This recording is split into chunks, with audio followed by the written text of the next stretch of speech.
Good afternoon. Welcome to Restart Michigan with KPMG, Tariff Recovery and Finding Cash Now, Part 1 of the three-part series. My name is Tabitha Mensch, and I am an Engagement Manager with the Detroit Regional Chamber in Mich Auto. Thank you for joining us for this session. The Chamber launched this series of webinars to help businesses across the state prepare to restart operations and return to work. I would like to thank you and thank our guest speakers, KPMG, for volunteering their time to share their expertise with us. Before we get started, I wanted to make you all aware that as participants, you are on mute, but you do have the option to submit questions through the GoToWebinar control panel at any point during this presentation. Our speakers will try to address as many of the questions as time will allow at the end of the presentation. I will now turn the webinar over to Doug and Alex from KPMG. Thank you. Thank you, Tabitha. Good afternoon, everyone. Good morning. This is Doug Zuvich. I'm a partner at KPMG's Trading Custom Services practice, and I'm joined today with Alex Kazan, who I work with closely. Alex is the managing director and the chief strategist for the Eurasia group. And what we're going to do today is we're going to kick off a three-part series that's focused on tariffs and focus on recovery and helping companies drive down costs and get cash in the door. But before I go forward, Alex, if I could, I'm going to ask you to introduce yourself, give a little bit of background. I'll do the same about mine.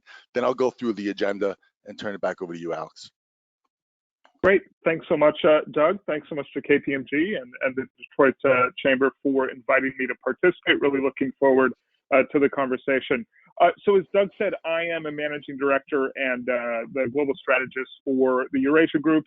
If you're not familiar with us, we have a partnership with KPMG, and we do geopolitical advisory, where we focus on big trends and things like trade, global politics, the global economy, and try to interpret them for the needs of global businesses. So as I said, we have a partnership with KPMG. We do a lot of presentations to clients and help work with companies like all of yours in solving some of the thornier global challenges that you face. Doug? Yeah, thank you, Alex. And so me, Doug Zuvich, I run a practice at KPMG that helps companies with the day-to-day activities around importing and exporting, helping companies become more competitive. And most recently, we've been helping companies really focus on driving down their tariff costs and recovering those tariffs. I started my career with U.S. Customs. I worked in industry for a while, and now I am leading the global effort for KPMG. The reason that Alex and our firms have joined forces is because companies really need and find value from both the services that Alex's team provides, which is more strategic thinking, what's coming next, helping companies think about how they should be proactively responding to geopolitical issues in the environment, as well as my side, which is a little bit more operational, more tariff recovery, tariff minimization. So companies they pull them both together so that we can look forward to figure out what to do today. And that's a little bit what this discussion is about. We're going to start off by talking about what's the current state of trade within the automotive industry. We're going to focus as much as we can on tariffs, but give you a good view of what's going on. From there, we're going to tie it into, okay, we have all these tariffs we paid over the last couple of years. What can we do to get them back? And where do we begin? What are the opportunities? This is all going to set the foundation for the second part of our series, which is going to really dig into a number of the refund opportunities most applicable to the automotive industry, how to use them in conjunction with each other to drive as many refunds as possible as quickly as possible. And then in the third part of our series, we're going to really dive into the USMCA, how automotive companies are impacted, what they should be doing, and how they can really use it to their benefit, to keep their costs down. So we're looking at current state, recovery, and then go forward. First two focus really on current state and recovery. So with that said, if I could, Alex, I'm going to turn it over to you to give us your, the Eurasia Group's outlook, and then I'll take it back from there. Great. Thanks again, Doug. So yeah, let me start for about 10 minutes or so first with kind of a high-level overview so everybody can really understand the state of play in the global trade environment. And then the second part of my comments, I'll focus a bit more specifically on the auto sector, some of the risks from a kind of go-forward perspective around tariffs and how the sort of shifting approach from the Trump administration on some of these trade issues may touch on the auto industry. So just to start, I mean, if there's one word that I use to sort of describe what's happening in the global trade environment these days, it's fragmentation, right? It's this idea that we're moving from this sort of idea that you would have a global trade architecture, right? Sort of one harmonized set of rules. And now what we're very clearly moving to is something that looks much more like a global patchwork, right? There's no longer any aspirations toward that common set of rules, common institutions that are going to govern the rules of trade globally. It's much more fragmented, patchwork, whatever word you want to use to describe that. There's a big change underway to something that looks very different. Now, to be very clear here, that doesn't mean the end of globalization, right? Global trade's not going away, but it is going to get a lot messier. There's going to be more complexity. There's going to be more cost, higher costs associated with having a global footprint, with having global supply chains. Now, lots of things have caused this shift, right? A big one that I'll talk a bit about is the U.S.-China strategic rivalry and some of the ways that that's changing.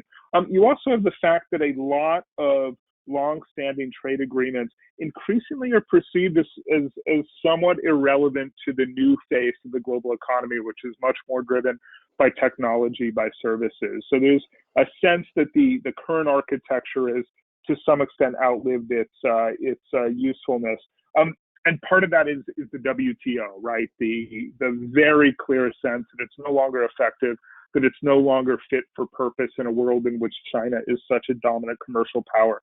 And then a big part of this, of course, the changing politics domestically in some of the big manufacturing powerhouses, the US, of course, Europe, places like the UK. We've seen real shifts in domestic sentiment around trade. Now, a lot of people like to point to the Trump administration and sort of say, oh, that's how why everything changed. It was these policy choices that they made. That's true to some extent, but I think a fairly limited extent. And the point here, and this is a very important one, is that the changes we're seeing coming out of U.S. trade policy are really reflecting structural changes in the economic and political foundations in the U.S. That means these are permanent or semi-permanent changes. If a Democrat wins the election this fall, that does not mean a snapback in trade policy to the way things were before. And let me just, before I get into some of the detail, really focus here on the bottom line of the remarks. And that's, we're not going to see a return to quote unquote normal, right? We're not going to go back to that 2016 status quo.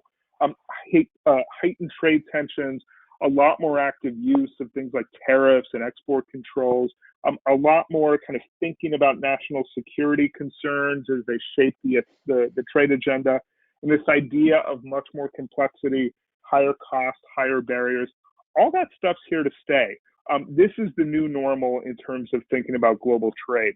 So I think there's still this tendency to see a lot of this stuff as somewhat temporary. It's going to change in big ways. And I think the message I want to deliver is that this is really a permanent shift or a semi-permanent shift. And so anybody helping run a global company or a company relying on global supply chains really needs to adjust to that new reality and think of this as kind of a permanent way or the new business as usual. And it's also worth noting that sort of in a post-COVID world, a lot of these pressures actually become worse, right? I mean, you have the large decline we're seeing right now in global trade, falling demand for major markets, and that thing I mentioned about much more concern about national security considerations as governments think about supply chains. All of that gets worse in this post-COVID environment. There's also two other kind of global supply chain trends that I think are mentioning that are really going to impact global trade patterns. And both of these have have kind of been developing for a while. But again, the COVID crisis really, I think, accelerates both of them. The first I've mentioned in passing already, that's this idea that national security concerns are going to prompt a shift in supply chains. The way I think of this is, if the previous mentality was just in time, governments are now forcing companies to think about just in case as sort of the principle behind their supply chains. Redundancy and resiliency take precedence over efficiency and cost. That's a big, big change, right? And that's not just governments forcing that, but I think market forces in some areas as well. Now, we're obviously seeing that most obviously in things like healthcare, things like the food supply chain that were most impacted by the COVID crisis, but you're also going to see it in technology, I think in IT especially, but the broader tech complex, I think, gets subject to this, and that's potentially relevant to the electric vehicle business as well, as some of these components and those supply chains become subject to these political forces. The second theme I mentioned is this idea of kind of supply chain shifting from global supply chains to much more regional ones. Again, that trend has been in place for a while, but it's really accelerating right now. So you start to see these networks. Clearly, we're seeing it around North America, pushed by USMCA, of course, but also within Asia, within Europe. You're starting to see much more development of regional supply chains. Now, that doesn't mean that American and European multinationals don't still operate around the world. They're still going to have operations in China.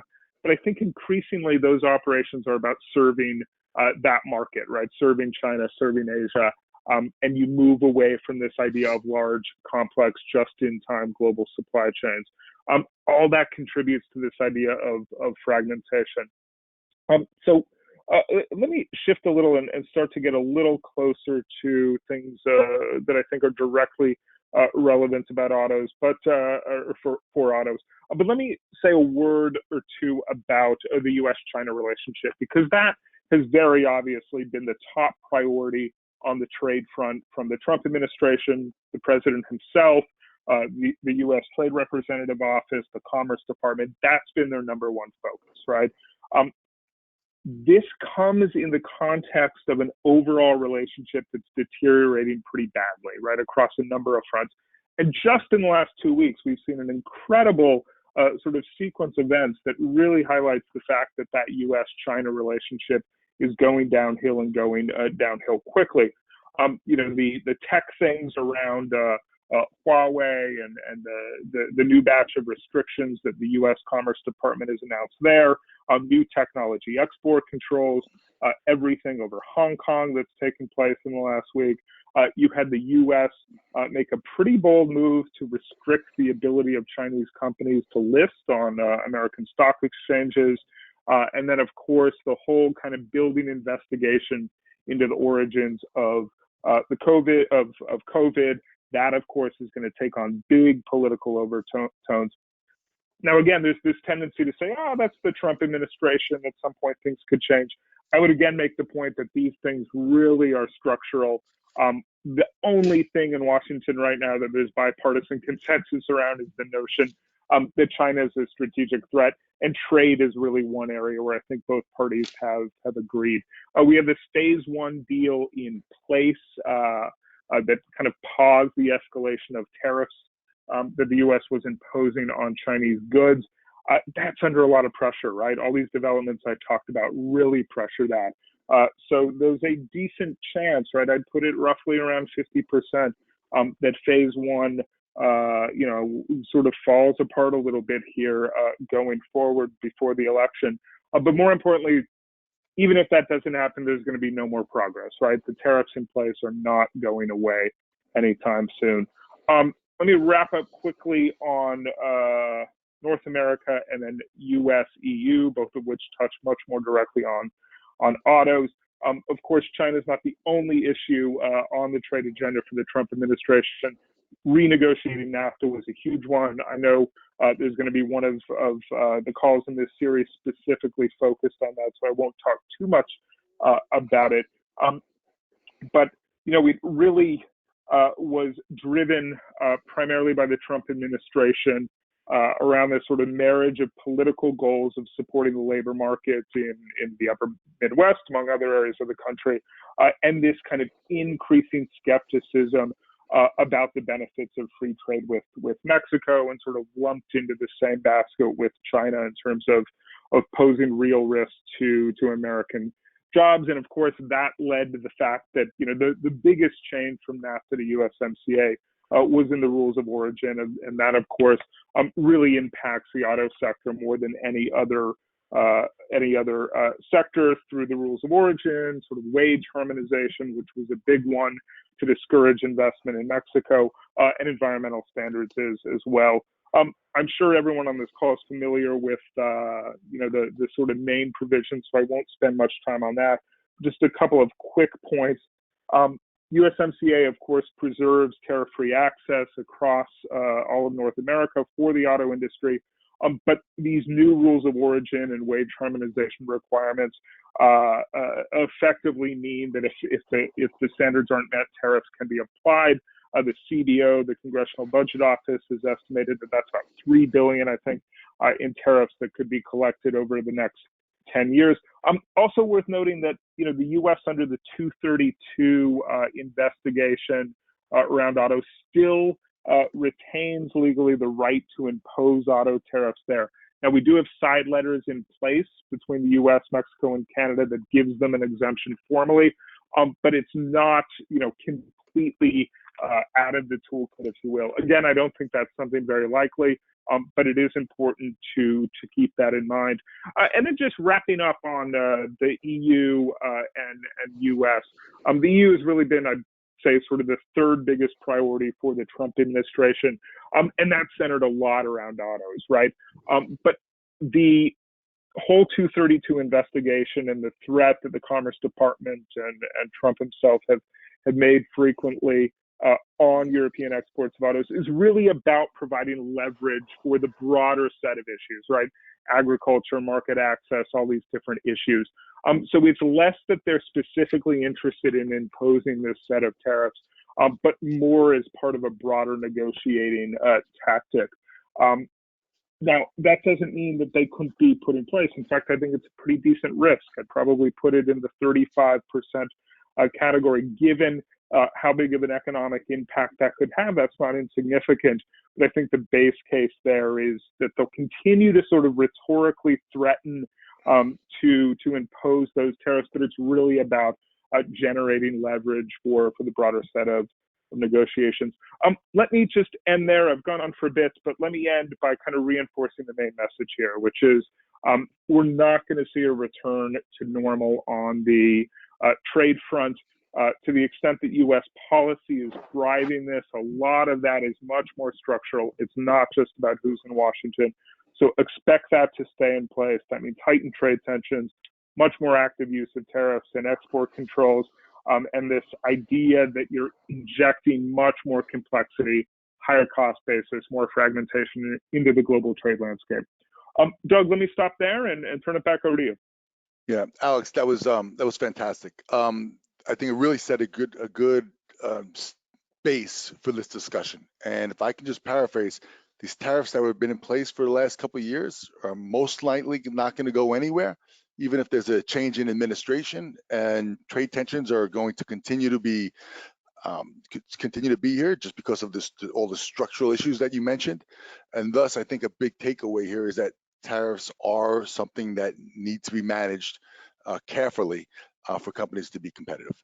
And so with that, what I'd like to do is I'd like to kind of just briefly go over and just summarize for everyone that what tariffs are in place right now. I'm going to do this quickly because if you're on the call, you probably know how they impact you, right? But the way the tariffs have rolled out, they really started on the left-hand side, right, which is the Section 201 tariffs, right? These are tariffs assessed on products for harming U.S. industries.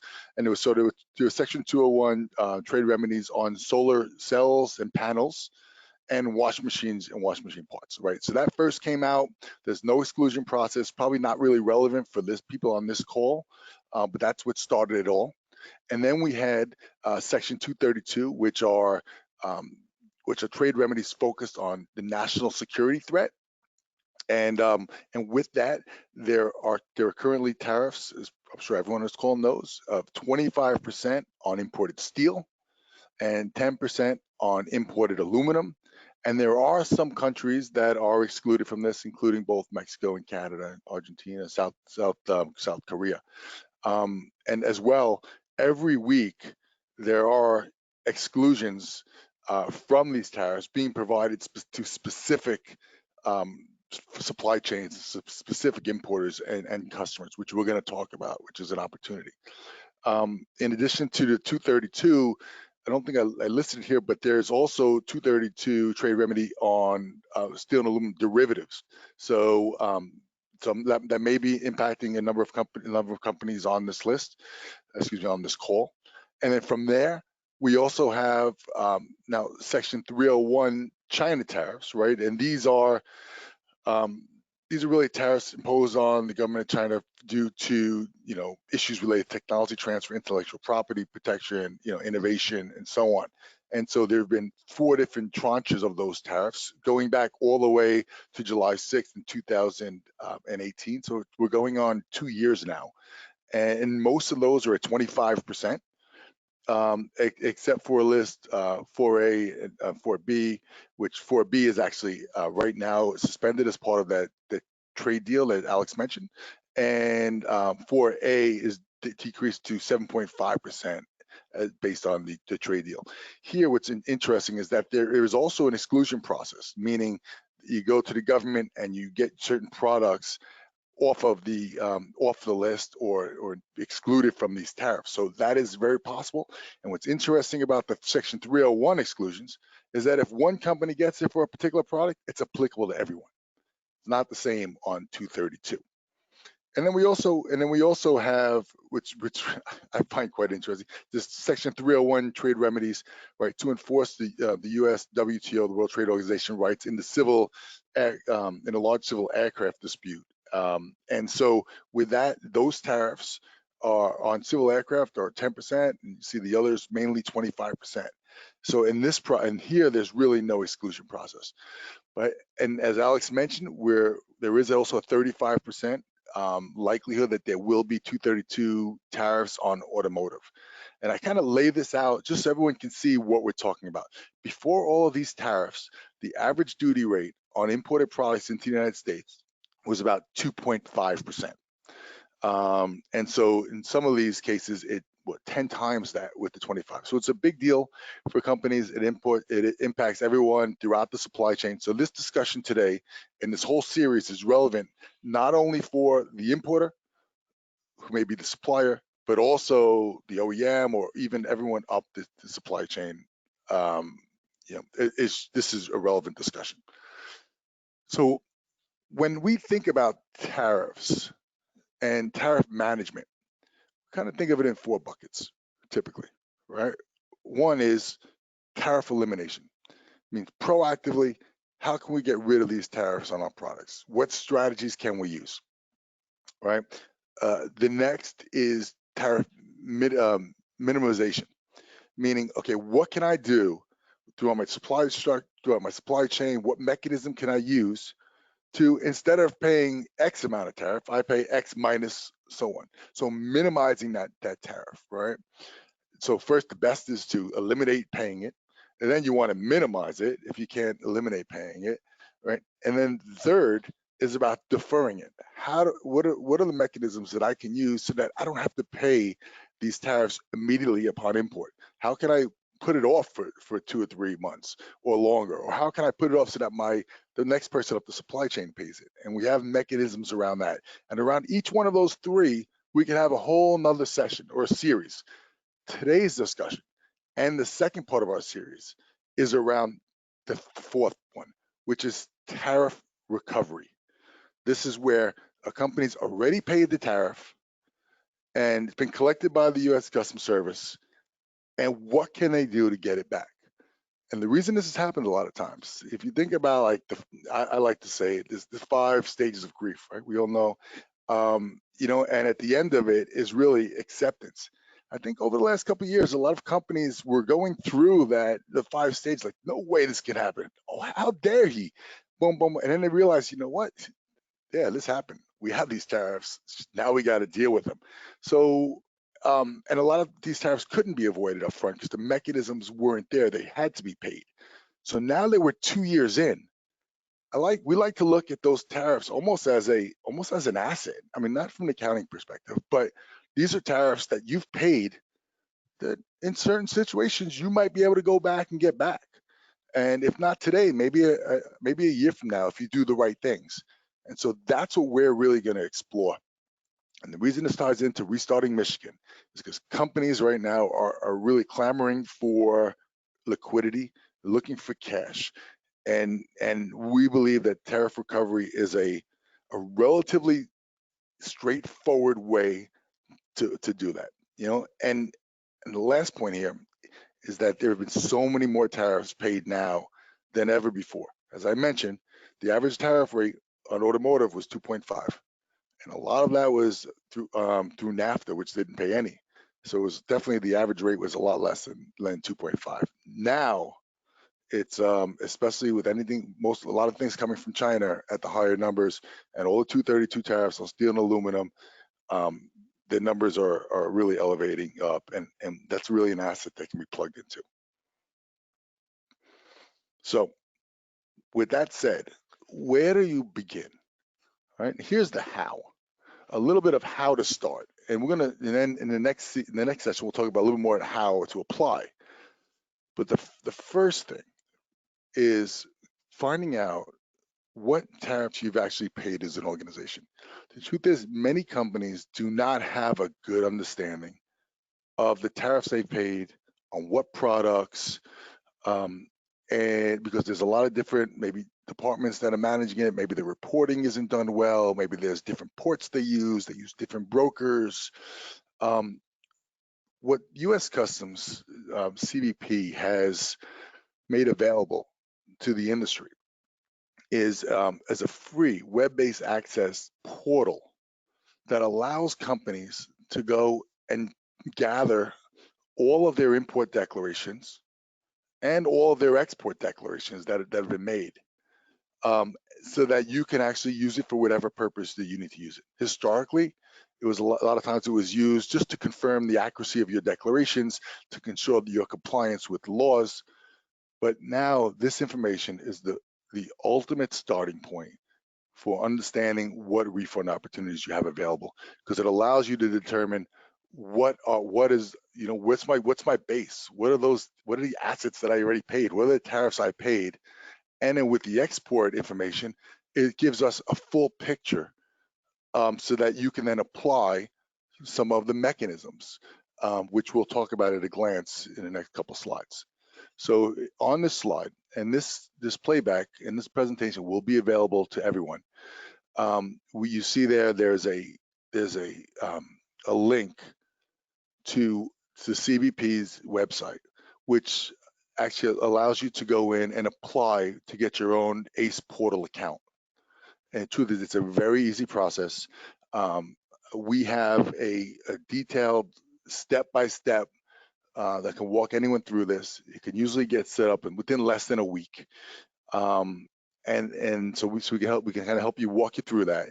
Again, what it is all of your import and export declaration information that was gathered by the government, and this is all the information you provided to it. So it's as good as the information that you provided, but it is really the one source of truth.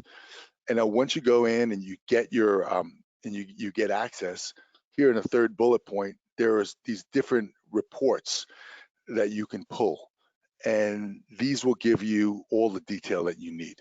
And you could pull the report, you could put it into whatever data analysis tool that you want to use, and we'd be happy to help you kind of walk through that.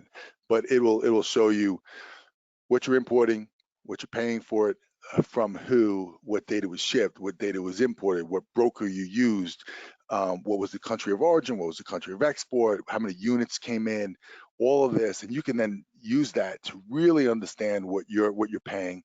And on the export side, it's very similar information, and you can then see that. The only thing that this does not account for is maybe things that you're buying duty paid already from a domestic supplier that has paid those tariffs. So that and what's important is that there is a possibility to go back and actually get tariffs back for someone else that paid them if you're in that supply chain line. And so there's maybe another effort that needs to be done to understand. And in most companies that are actually absorbing the tariff costs from their suppliers, they have a good understanding of what those are, who's asking for it. So here, great point, essential starting place for the analysis. So as I mentioned a couple times, in the second series, we're going to get into more details. But what I really want to do here is I just want to tee up what the most significant opportunities are to realize and harvest those assets and tariffs paid for automotive companies. All right, as I mentioned earlier, for Section 232 and for Section 301 tariffs, there is an exclusion process where a company can go to the Bureau of Industry and Security and say, here's our product. For these reasons, we don't think we should be subject to this because maybe, for example, we can only get the product in China, or it's going to hurt domestic industry, or there's different arguments, and we can help build those arguments out. But what's really interesting is that they come out almost weekly with new exclusions, whether it be for 232 and 301, and so there's a lot of them. You can see what's pending, who's been applied to. For 301, what's really interesting here is that if someone gets an exclusion approved, and you're importing that same product with the same description, that exclusion works for you. But you don't get the monies back automatically. You have to have known that it was approved, and then you need to then go back and make the appropriate declaration to customs, and you can then get back your money retroactively, everything you paid on those products retroactively to the date that the tariffs were applied. That for some people is huge, right? And then it goes for a year after being granted. And then people could apply again and so on. So it's really, you need to track those 301, and we have tools that can actually do that, but it's all public information. So there's no reason a company cannot track that, review it, look at it, keep it close. Section 232 is a little different. Section 232, the exclusion refunds exclusions are specific to an importer, right, into a particular product. So you cannot look at someone else's product and say, "Oh, I'm going to use that." So 301 is much more expansive on that. But in 232, you can actually see, as all the details, which suppliers, which companies are getting access, and then you can track those. You can make sure that your suppliers are applying for someone else, that someone else got the exclusion with a similar argument. And those refunds are retroactive back to the date of the exclusion request as was submitted to the BIS. So tariff exclusions, huge. It's a really big opportunity. But it's a little bit more targeted. You have to, it's like I said, it applies to specific products, but for every company, the facts are different, could be significant. Duty drawback is applicable for everyone. Essentially, right? Duty drawback, you may have known it from years. It's a process where you get back 99% of your duties and any fees and taxes paid. Let's say most fees and taxes paid on goods that are imported into the U.S. and are subsequently exported from the United States, either in the same condition or as a manufactured product, right? What's really interesting here is that Section 301, you can get drawback on your Section 301 tariffs. You cannot do it on 232. Section 301 you can, as well as regular tariffs. But what's really cool is that the laws changed recently, within about 2 years ago, and it really liberalized the drawback process. And refunds are now available going back 5 years, right? So not only for the 2 years that we have been paying these 301 tariffs, but 3 more years beyond that. And they've also expanded the applicability of substitution. So if you import a product, before you pretty much had to export a very similar product, maybe the same part number, it goes into the same car. that substitution rule has been expanded significantly. So now it's based on the 8-digit harmonized tariff schedule. And we'll get into a little bit more about that. But it's really significant. What's also significant is that you can go back and you can, if you're the exporter, you can go back and apply and get tariffs back for what your supplier paid. Or if you're the importer or the middle company, you can get tariffs back. You could help whoever did export it get tariffs back. So we're finding companies are really surprised when we go through the analysis and see just how many tariffs are out there. All right, the last point, the other one, transfer pricing adjustments. Right now, there's going to be a challenge. There's going to be a push on profitability, right? And so a lot of companies that have related party transactions, they may need to renegotiate and adjust downward the price of some of the goods that they're importing from overseas, right? That would then help them boost up their profitability, what they're required to do for tax purposes. Recent law change is that if you meet certain certain criteria and you've done it proactively, you can actually go and get back the duties paid on the amount of that refund. So if you are paying 25%, and for every dollar that you increase, for every dollar that you decrease the price under this transfer pricing adjustment, if you meet the requirements, you get back 25%, 25 cents. That's actually huge, and it's going to be really relevant as companies need to adjust prices looking forward. So things can be done now. It's all recovery, and plus there's others there, that are out there. But these are the three big ones. A number of others, and again, we're gonna jump into these in the next session. Really tell you how to look at them and how to apply them, and how to apply them in conjunction, because there's no reason why you can't do all three. And then how do you get back your money as quickly as possible? So if I could, the real takeaways that I'm going to say before we jump into the Q&A, all right, tariffs and trade tensions, it's a new normal. It's not going away.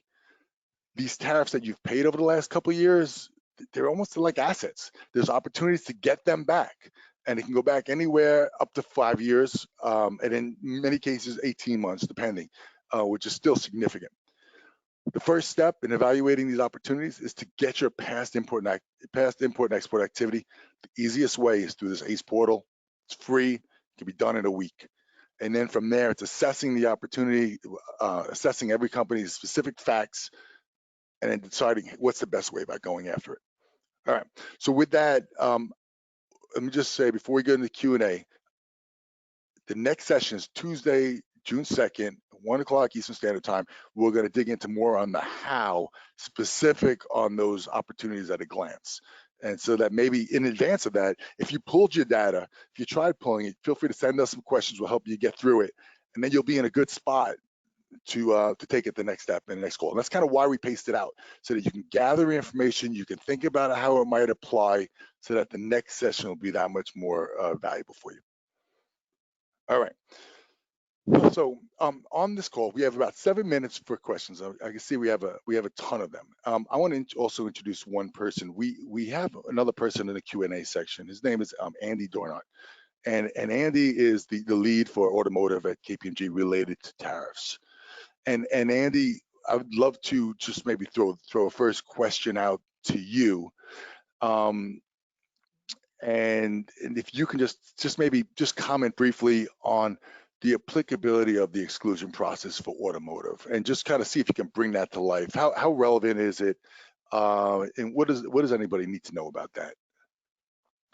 Yeah, well, first of all, there was a significant number of materials components that were subject to 301 tariffs that were parts coming from China. So there's a lot of companies that were affected, wire harnesses, motors, a lot of real basic parts. So a lot of companies did go out and request exclusions, and a lot of them were granted. And those that are granted are very specific in their description.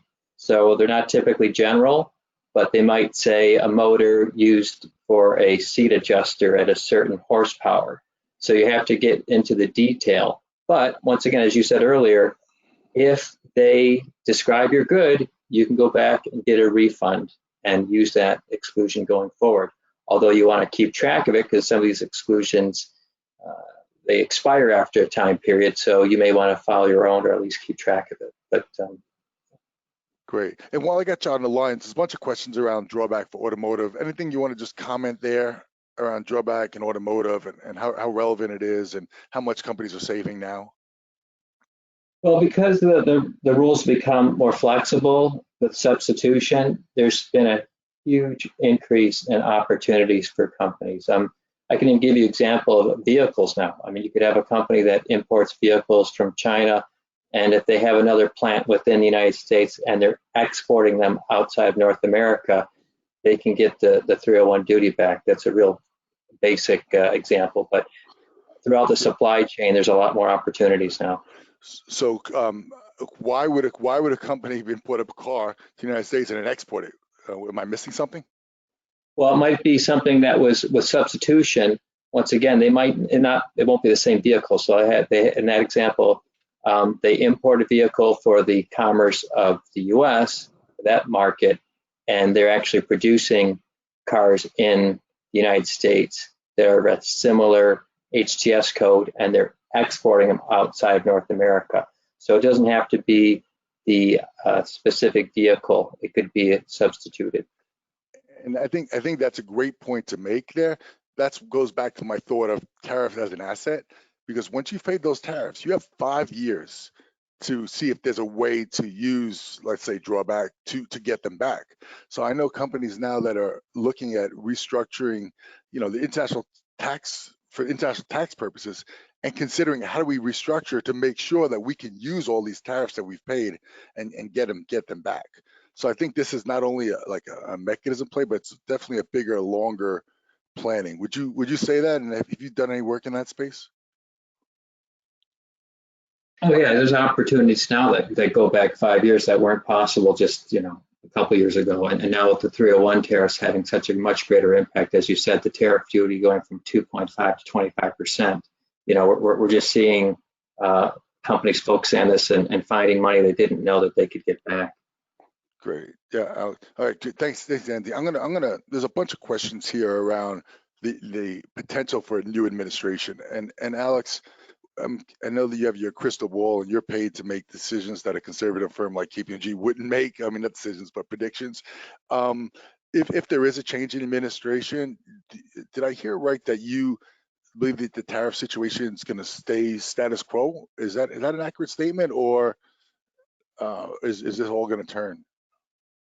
Yeah, so it's going to change in different ways, but what it's not going to do is go back to how things were before. It doesn't sort of undo all the actions on tariffs and export controls that we've seen the U.S. put in place over the last couple of years. I think the general sense in Washington, although I don't think a lot of Democrats are necessarily going to give the Trump administration credit, but there's a sense that sort of the time was right in a lot of the need to confront China over certain practices, particularly around IP, market access, technology transfer, that it really needed to be done. So there's an agreement with the broad thrust of the policy. Where I think there's less consensus is the tactics, right? The sort of aggressive use of punitive tariffs, in part, not just on China, but to sort of leverage other, build leverage in negotiations with other trading partners. And the other thing that I think is somewhat distinct about the Trump administration's approach is the real preference for bilateral FTAs over multilateral frameworks. So not working through the WTO, not trying to build big global arrangements, but go trading partner to trading partner. And negotiate and use the threat of tariffs as something to build leverage. So I think what changes under a potential change in the administration, one, you'll have more of a multilateral approach, right? Try to get the Europeans on board, try to get the Canadians, other trading partners to force WTO reform in ways that might apply more of these standards around IP and other issues to China. I think you'll also see kind of less of that, for lack of a better word, aggressive use of tariffs. But I think a lot of this stuff, especially on China, clearly stays in place. You're not going to see a big rollback. And the general sort of thrust of that more confrontational approach with China and some other trading partners as well, that I think doesn't change at all. Fantastic. Great. Thank you, Alex. All right. So takeaway here, I would like to first thank everyone for joining us. and really go out, get that import export information. If you have any challenges, you want any help, you reach out to me specifically. We'll just kind of walk you through that. If you have any questions around trade landscape, like where it's going, anything Alex said, feel free to send us a note. Alex is happy to share with you whatever perspective he has. Your age group is really fantastic around that. And then just get ready, because then on Tuesday we're going to dive in and we're going to take it the next step and get deeper into those, opportunities, the ones I mentioned and some others. So on that note, I'd like to turn it over and say thank you from KPMG and Eurasia. So thank you all. Thank you very much. This is Tabitha Mensch again from the Chamber to wrap up today's discussion. Thank you from the Chamber to the KPMG team. To all participants, thank you for your time today. You will soon receive an email from me with a link to today's discussion in case you want to review any of the information shared. The email will also include today's materials. Please visit our website at detroitchamber.com/COVID-19 for the upcoming schedule for Restart Michigan webinars and our teletown halls, as well as more valuable information and data to help your business return to work. Have a wonderful afternoon.